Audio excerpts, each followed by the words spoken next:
C'est devenu tendance, surtout dans les pays développés. Chez nous, en Afrique, dans les pays en voie de développement en général, ça traîne un peu, mais quand même, il y a un noyau qui y croit, dur comme fer, dur comme le casque d'Andy Costa, qui est sur notre plateau, avec qui on a toujours plaisir à discuter. Au-delà de la photographie, aujourd'hui, nous allons parler d'écologie, d'éco-attitude et surtout du transport vers le vélo.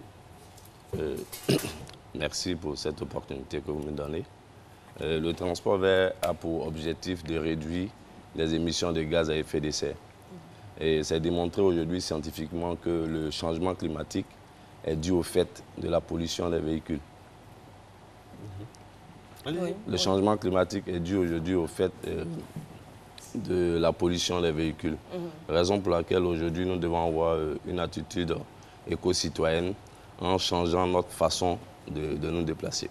Ok, c'est-à-dire qu'Andy Costa ne se déplace exclusivement qu'en vélo? Pas du tout. L'objectif du transport vert, comme je le disais tantôt, est de réduire notre taux de pollution parce qu'on ne peut pas vivre sans polluer. La preuve en est que même le téléphone pollue. Donc on doit avoir plus une attitude éco-citoyenne. Maintenant, le souci, ce n'est pas réellement le véhicule, mais c'est l'usage du véhicule.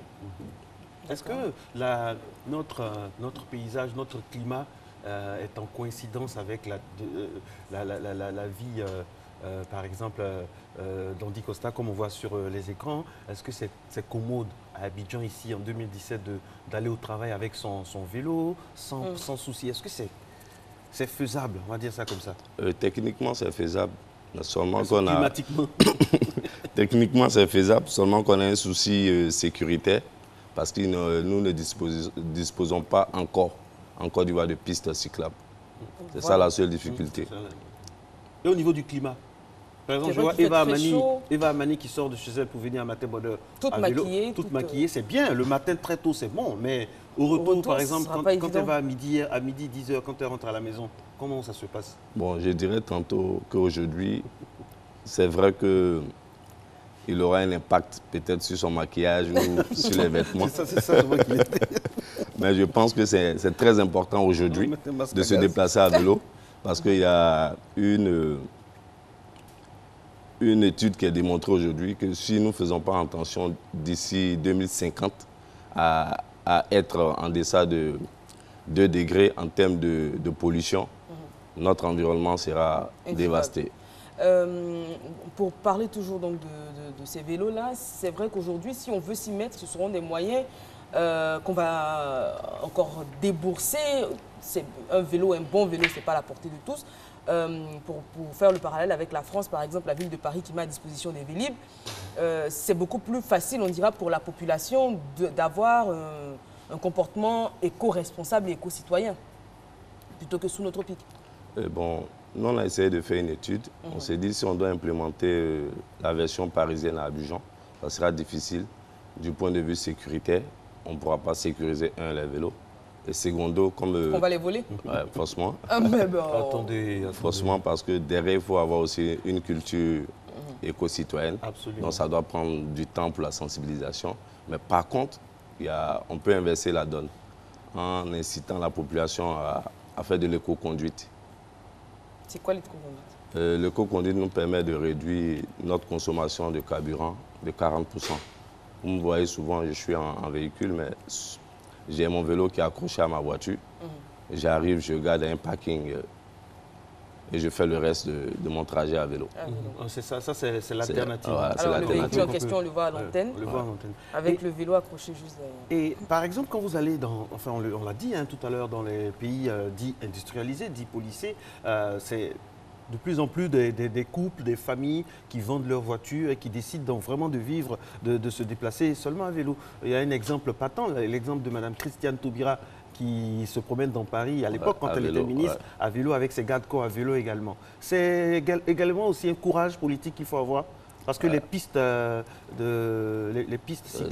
cyclables, ça demande des moyens, mais c'est possible aussi, avec surtout le boom, la révolution de nos routes, la réhabilitation initiée par le président de la République, tout ça, c'est possible, que c'est quelque chose qu'on peut insérer, n'est-ce pas? Est-ce qu'on ne peut pas négocier là-dessus?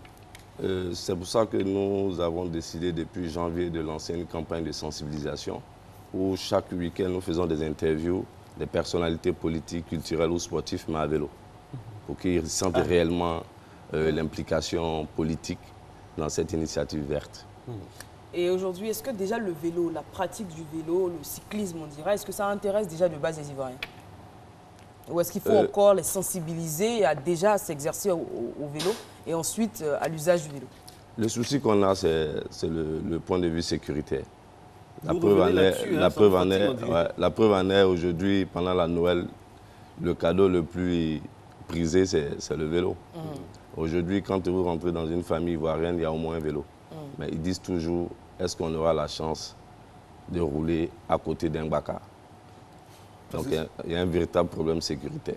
Et puis problème de route également, hein. Bon, quand les routes ne sont pas très en bon état, déjà en voiture, on a mal au dos. Imaginez à vélo, on doit avoir mal où il ne faut pas penser. Hein. Non, à vélo, on a pas mal. D'accord. On a pas mal. C'est plus pratique. En tout cas, nous, on est vraiment béat, on est en admiration devant votre... On va essayer le vélo juste après. Marco va essayer. Votre application. Et je vais prendre les images. Avec Eva derrière, à vélo. On verra si le vélo ne va pas trop souffrir. En tout cas, merci Andy Costa. Merci à vous. Merci pour votre comportement citoyen, votre attitude de tous les jours. Et vous êtes en train de me draguer pour que je puisse acheter un vélo, mais Eva me l'a déjà offert. Et le vélo d'appartement, c'est une alternative aussi pour la santé cette fois. C'est bon, mais... Pour la santé, mais pas pour le... Pas pour l'éco. Parce que notre concept, il est plus basé sur l'environnement et la mobilité. D'accord. Merci beaucoup Andy. Merci. On vous retrouvera peut-être prochainement pour parler également de tout ce qui va rythmer, s'articuler autour de cette révolution qui, petit à petit, est en train de s'implanter dans nos pays en voie de développement, notamment en Côte d'Ivoire.